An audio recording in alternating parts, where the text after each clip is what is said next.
Pertama kita bicara tentang orientasi akhirat. Artinya apa? Kita harus memiliki risk assessment terhadap kehidupan kita sekarang.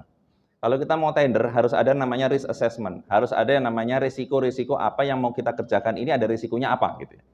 Itu harus punya, Pak, ya. Jadi bagaimanapun juga, apapun tindakan yang kita lakukan di dunia, itu risikonya harus dipikirkan akhiratnya. Misal ya, tanpa mengurangi rasa hormat nih Bapak-Bapak ya. Kalau saya mau menyalurkan hobi, apalah itu namanya hobinya, misalnya motor-motoran gitu ya, sama teman-teman sampai kemana gitu ya. Itu kita harus berpikir risiko akhirat, Pak.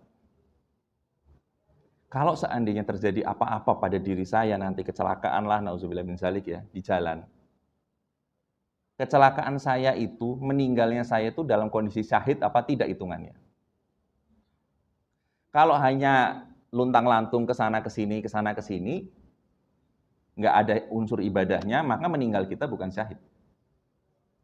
Makanya usahakan meninggal kita sebaik mungkin, di posisi yang bagus. Artinya apa? Kegiatan-kegiatan kita ini dipenuhi dengan kegiatan-kegiatan yang kalau seandainya meninggal di dalamnya kita syahid. Makanya jangan mengumbar hobi-hobi yang kira-kira kalau kita ada sesuatu di situ kita nggak syahid meninggalnya. Sayang, Pak. Mungkin bukan cuma kita yang sedih, keluarga juga sedih. Ya, lagi joget gitu ya, meninggal gitu kan. Itu yang sedih bukan cuma kita loh, Pak. Keluarga kita tuh juga sedih. Kemarin kenapa, Bu, suaminya meninggal? Iya, lagi joget. Itu kayaknya agak nggak enak itu. Makanya kemarin ada peristiwa joget mungkin di kafe gitu ya, tapi karena ada temu alumni lah, meninggal kena jantung. Itu sampai keluarga itu memohon kepada YouTubernya untuk tidak menayangkan kejadian itu. Karena malu, Pak. Makanya kita harus tahu kemana kita mau pergi, dan ketika kita ada sesuatu di situ, kan kita nggak tahu nih malaikat ngambilnya di mana kan. Itu rahasia Allah. Nah, justru karena ini rahasia Allah, maka kita harus menjaga kondisi. Ya, perbanyaklah ibadah. Misalnya kayak gini nih, kan enak nih kalau lagi habis ibadah kayak gini, meninggal di dalam masjid sini, kan luar biasa. Nah, makanya orientasinya harus selalu akhirat, Pak. Kalau kerja juga sama. Kalau telat, kalau korupsi waktu gitu ya, itu risikonya apa sih nanti di akhirat gitu. Jadi harus selalu berpikir risiko akhirat. Kita nggak bicara korupsi ya Pak, itu sudah jauh lah dari orang Islam ya. Kita berbicara yang memang langsung berhubungan dengan diri kita sendiri. Ya, kalau seandainya kita makan gitu ya, makan kita tuh makan apa sih? Halal nggak sih? Kita pasti nggak yang kita makan itu halal gitu. Karena Majelis Ulama Indonesia sudah bilang loh Pak, semua yang makanan itu yang ada selama belum ada sertifikasi halal itu subhat namanya. Jadi belum tentu haram, tetapi kehalalannya tidak ditanggung.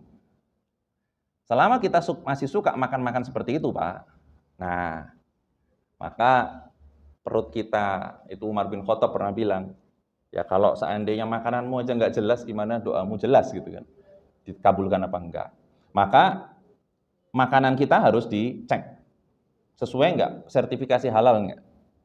Ini harus dipastikan. Ya, jadi sekarang kita juga udah nggak mode Pak ya, cari-cari makanan-makanan yang aneh-aneh gitu ya. Apalagi yang ada oleh-oleh dari Jepang gitu, harus dilihat benar. Karena kita kadang-kadang masih salah kaprah Pak, kalau dapat oleh-oleh dari Jepang itu, ini nggak ada babi, nggak ada alkohol gitu. Ini sapi kok asli. Padahal yang namanya haram itu kan bukan hanya dari zatnya, tapi dari prosesnya. Kalaupun itu sapi, emang kalau beleh sapi di Jepang itu pakai bismillah? Enggak juga kan. Artinya sapi Jepang dengan sapi Indonesia itu kemungkinan kehalalannya juga beda. Makanya jangan kita gampang makan makanan yang dari negara-negara yang agamanya itu kurang ini ya Pak ya. Ya kita sebutlah salah satunya Jepang.